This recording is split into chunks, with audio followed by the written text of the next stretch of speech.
राधे राधे। जय श्री कृष्णा। आप सबको पता है कि भी कलयुग में हर कोई बांके बिहारी का दीवाना है, हर कोई श्याम बाबा का दीवाना है, हर कोई लड्डू गोपाल की सेवा करना चाहता है। और बहुत सारे लोग हैं जो लड्डू गोपाल की सेवा करते भी हैं। ऐसे क्यों करते हैं? क्यों इनका दीवाना हो चुका है? जो सारी दुनिया है क्यों इनकी दीवानी हो चुकी है? हमारे यहाँ नहीं, बाहर जो दूसरे देश हैं, विदेशों में भी बांके बिहारी के दीवाने हैं। क्यों हैं इनकी इतने दीवाने इनके? क्योंकि ये सबके साथ चमत्कार करते हैं। ये जब जो भक्त इनको सच्चे मन से मानता है, जो भक्त इनको पूरे भाव से मानता है, उनकी नैया को ये खुद चलाते हैं। उनकी नैया को कभी डूबने नहीं देते, उनके सहारे बनते हैं ये, क्योंकि ये हारे के सहारे हैं। इसीलिए हर कोई इनका दीवाना है। ऐसे ही कोई दीवाना नहीं है। अगर ये चमत्कार नहीं करते, अगर ये किसी का साथ नहीं देते, ये हमेशा अपने भक्त को अपने होने का एहसास दिलाते हैं। इसलिए सब इनके दीवाने हैं। कोई नहीं मानता कि ये भी तस्वीर है, कोई इनको तस्वीर ही नहीं मानता है। सब बोलते हैं कि ये हमसे बातें करते हैं। और ये जो असलियत में है ना, ये असलियत में अपने भक्त से बातें करते हैं। हमेशा रात में ये सपने के माध्यम से अपने भक्त से बातें करते हैं। और सपने के माध्यम से बात तो करते ही हैं, लेकिन खुली आंखों में ये अपने जो इनके भाव होते हैं वो भी अपने भक्त को दिखाते हैं कि हमारे अब ये भाव हैं, अब हम गुस्से में हैं, अब हम खुश हैं, अब हम हंस रहे हैं, अब हमें भूख लगी है। हर चीज़ ये अपने भक्त को महसूस करवाते हैं। और जो सच्चे दिल से सेवा करता है, जिसके घर में लड्डू गोपाल है, उनके लड्डू गोपाल के भाव अलग होते हैं। और ये हकीकत है। बहुत सारे हमने लड्डू गोपाल को देखे, हमारे खुद के लड्डू गोपाल भी जब हम लेकर आए थे, जब हमारे लड्डू गोपाल बहुत छोटे लगते थे, ये वैसे नहीं पता लगता, लेकिन जो फोटो है ना हमारे पास, जब हम शुरू में लड्डू गोपाल लेके आए थे, वो फोटो और आज की फ़ोटो में लड्डू गोपाल में दिन रात का अंतर है। और जो पहले कपड़े हम 5 नंबर के लेकर आते थे, अब हम लड्डू गोपाल के कपड़े 6 नंबर के लेकर आते हैं। ऐसे ये लड्डू गोपाल सबके साथ चमत्कार करते हैं। जो सच्चे मन से मानता है ना, उसके साथ ये सब होता है और उनको ये दिखता भी है। कभी हमारे लड्डू गोपाल मोटे दिखते हैं, और कभी जब हम इनकी सेवा में कमी करते हैं या ये हमसे नाराज़ होते हैं, ये अच्छे से ये खाना नहीं खाते हैं, तब ये महसूस होता है कि हमारे लड्डू गोपाल जो हैं वो कमज़ोर हो गए हैं। और जब अच्छे से खुश होकर जब हमारा भोग ग्रहण करते हैं, खाते हैं, खेलते हैं, कि बिल्कुल स्वस्थ होते हैं, तो इसका मतलब ये बहुत ज़्यादा खुश हैं। ये हमें महसूस कराते हैं, ये सभी बातें महसूस होती हैं। एक ऐसी भक्त थी वृंदावन में, एक भक्त थी वृंदावन में जो अपने लड्डू गोपाल को लेके आई थी। और उसके जो पति हैं और वो जो मैया थी, वो उसकी सेवा करती थी, बहुत अच्छे से सेवा करती थी। और वो एक नॉर्मल से गरीब परिवार से थी। वो उसके 2 बच्चे थे, उसके 2 बेटे थे, और वो अपने लड्डू गोपाल की बहुत अच्छे से सेवा कर रही थी। ये एक सच्ची कहानी है जो भक्त के साथ हुआ। उसके साथ हुआ वो बहुत शुरू में हुआ, बहुत ही अच्छा हुआ, लेकिन बाद में हुआ उनके साथ बहुत बुरा हुआ। तो ऐसा आप कभी मत करना कि लड्डू गोपाल लेके आए हो और आपको भी ऐसा ही करो जैसे इनके साथ हुआ है। तो आप अपने लड्डू गोपाल को शुरू में ही अपने घर पर मत विराजमान करना, क्योंकि लड्डू गोपाल जब लेके आते हो तो तब लेके आओ जब हर घर के सभी मेंबर उससे खुश हो। क्योंकि एक मेंबर अगर सेवा करता है, तो अगर उस मेंबर की डेथ हो जाती है तो बाकी मेंबर उसकी सेवा नहीं करेंगे। अगर सेवा नहीं करेंगे तो कोई भी इंसान है जब हमारे घर में भूखा होता है तो वो कुछ देर तो सहन करता है, कुछ दिन भी सहन करता है, लेकिन बाद में वो कैसे सहन करेगा? वो उन पर गुस्सा ही करेगा। और जब गुस्सा करेगा तो वो उनके लिए अच्छा नहीं होता। तो लड्डू गोपाल लेके आओ तो घर में सेवा करो, सभी मिलके करो तो और भी अच्छी बातें हैं। तो ऐसे भक्त की कहानी है, ये सच्ची कहानी है। ये वो वृंदावन की रहने वाली थी और उनका एक नॉर्मल सा परिवार था। 2 बेटे थे, उसके पति रहते थे, और उसके पति और वो खुद बहुत ही अच्छे से उसकी सेवा करती थी। उस महिला का रूटीन था, जो मैया थी उसका रूटीन था, वो अपने लड्डू गोपाल की सेवा भी करती थी। और सुबह उसके जो आसपास जो मंदिर था, वहाँ मंदिर डेली जाती थी। जो वहाँ के गोस्वामी होते हैं, जो पुजारी होते हैं, तो वो भी अच्छे से जानते थे कि ये मैया रोज़ हमारे मंदिर में सेवा करने आती है और घर पर भी लड्डू गोपाल की सेवा करती है।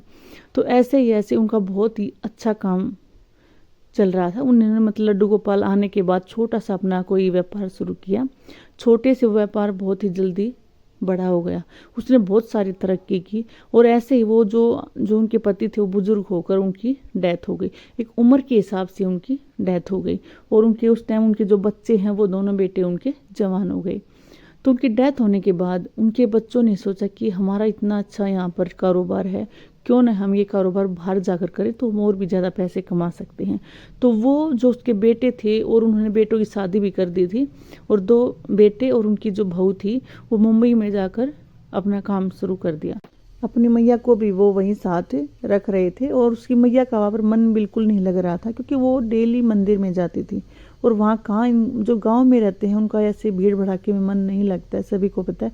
लेकिन फिर भी वो खुश थी क्योंकि बच्चे तरक्की कर रहे थे और उनके साथ लड्डू गोपाल था, उनकी सेवा वो कर रही थी। लेकिन धीरे धीरे वो भी बूढ़ी हो चुकी थी, वो सुबह उठकर जल्दी नहीं नहा सकती थी, लड्डू गोपाल का खाना नहीं बना सकती थी।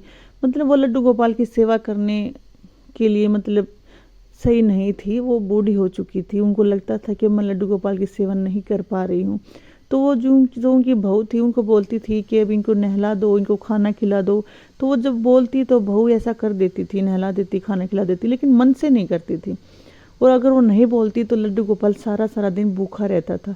उस मैया की आत्मा रोती थी, वो बहुत ही ज़्यादा परेशान रहती थी, क्योंकि उसने एक बच्चे की तरह पाला था और उसको पता था कि लड्डू गोपाल आने के बाद उनकी ज़िंदगी कैसे बदली है, उनको ये सब पता था। तो वो उनकी आत्मा रोती, बहुत ही ज़्यादा परेशान रहने लगी कि लड्डू गोपाल भूखा बैठा रहता है, लड्डू गोपाल की सेवा नहीं होती, लड्डू गोपाल को टाइम से सुलाया नहीं जाता है। तो वो इससे परेशान हो गई, तो अपने बेटे से बोलती है कि मुझे वृंदावन ले चलो और मैं लड्डू गोपाल को उस मंदिर में वहाँ पर पुजारी के पास छोड़ आऊँगी। तो बेटे इस बात से खुश हो गए कि हाँ भाई, ये हमें भी नहीं करना पड़ेगा, मैया बार बार हमें नहीं भूलेगी। तो वो अपने मैया को वृंदावन ले आते हैं, और मैया वृंदावन आने के बाद उस गोस्वामी के पास जाती है और उसके सामने बहुत रोती है। वो पुजारी बोलता है कि मैया आप रो मत, मैं आप मुझसे जो कहोगी मैं वैसा ही करूँगा। तो वो बोलती है कि मैं आपके यहाँ आज अपने कलेजा देने आई हूँ, आप ये मत सोचना कि मेरा लड्डू गोपाल है, आप ये सोचना कि मैं आपको अपना कलेजा निकाल कर दे रही हूँ। और जैसे आप इससे भगवान की पूजा करते हो मंदिर में, ऐसे ही मेरे लल्ला की पूजा करना, ऐसे ही मेरे लल्ला का ध्यान रखना, इसको टाइम पर भोग लगाना। वो गोस्वामी उसको बोलता है कि मैया आप रो मत, जैसे आप सेवा करती हो मैं आपके लल्ला की वैसे ही सेवा करूँगा, आप निश्चिंत होकर रहिए। और वो मैया चली जाती है और फिर बच्चे उसको मुंबई ले जाते हैं। कुछ दिन बाद, क्योंकि मैया ने अपना कलेजा निकाल दिया तो मैया के पास कुछ नहीं बचा था। कुछ दिन के बाद मैया की डेथ हो जाती है, और 1 साल के बाद उसके बच्चे वापस वृंदावन आते हैं। और वृंदावन आने के बाद वो उस मंदिर में जाते हैं, तो गोस्वामी बच्चों को देखकर बोलता है, अरे आपके साथ मैया नहीं आई, मैया ठीक तो है ना, मैया बीमार तो नहीं है ना, आपके साथ क्यों नहीं आई? वो उससे बहुत सारे सवाल करता है, क्योंकि जो लगातार मंदिर जाता है तो जो गोस्वामी पुजारी होते हैं उनको भी उनसे लगाव होता है कि हाँ ये रोज आता है, ये भक्त है। तो वो बोलते हैं कि हमारी मैया इस दुनिया में नहीं रही है, वो भगवान को प्यारी हो चुकी है। तो वो बोलते हैं कि ठीक है, आ जाओ आप भाई, यहाँ पर आप आशीर्वाद लो, और आपको तो वापस फिर मुंबई जाना, आपका तो बहुत अच्छा काम है वाह। तो वो बेटे बोलते हैं कि नहीं, अब हमारा काम नहीं रहा है, जब से हमारी मैया गई है हमारा काम बंद हो चुका है। हम वैसे ही मेहनत से अपना काम कर रहे थे जिस मेहनत से पहले करते थे, लेकिन पता नहीं क्या हुआ, हमारी मैया जाने के बाद हमारे काम में रुकावटें आनी शुरू हो गई, और आज हम रोड पर आ चुके हैं, हमारा सब काम चौपट हो चुका है, और हम वापस अपने घर में आ गए हैं, हमारे पास आज कोई काम धंधा नहीं है, पता नहीं हमारे साथ ऐसा क्या हुआ।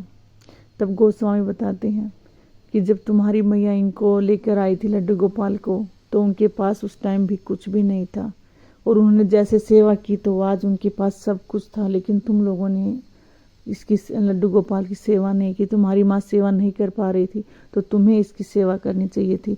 तब बच्चे रोने लगते हैं और बोलते हैं कि हमारी मैया हमको बोलती थी कि सेवा कर लो, सेवा कर लो, इन्हीं से सब कुछ है। क्योंकि कुछ कर्म से मिलता है, और कुछ हम जब आज का कर्म, आज का जो हम कर्म करते हैं आज के टाइम में, और वही हमारा भाग्य बनता है। तो हम अपने भाग्य को बनाने वाले खुद होते हैं। तब बच्चे फूट फूट कर रोते हैं कि हाँ मैया हमें बोलती थी सेवा करने की, लेकिन हमें मैया की बात नहीं सुनी, क्योंकि हम मानते थे कि हम जो भी हमारे पास है हमारा अपनी मेहनत से है। लेकिन हमें नहीं पता था कि जो भी कुछ होता है वही, जो कुछ भी होता है भगवान की कृपा से होता है, भगवान की कृपा के बिना हमारे पास कुछ भी नहीं होता है। और वो अपनी गलती मानते हैं और वो गोस्वामी को बोलते हैं कि हमें हमारा लड्डू गोपाल वापस दे दो, ये हमारे घर का सदस्य है। और वो अपने लड्डू गोपाल को गोस्वामी से वापस अपने घर ले जाते हैं और उनका एक हवन करवाते हैं, पूजा करते हैं, और उसकी सेवा करने लग जाते हैं। जैसे ही वो उसकी सेवा करने लगते हैं, वो धीरे धीरे संभलने लगते हैं। उनका जो परिवार है वो फिर बिखरने से बच जाता है और अपने जो घर को है वो अच्छे से चला रहे हैं और अपने लड्डू गोपाल की सेवा कर रहे हैं। और वो अपनी इस गलती से आज तक भी मतलब निकल नहीं पा रहे हैं कि हमने इतनी बड़ी भूल कर दी थी कि जो हमारे घर का जो हमारे घर का करता धरता था, जिससे हमारा घर चल रहा था, हमने अपने घर में से उसी को निकाल दिया था। वो बहुत बड़ी गलती मानते हैं और आज अपने लड्डू गोपाल की दिल से सेवा कर रहे हैं। राधे राधे।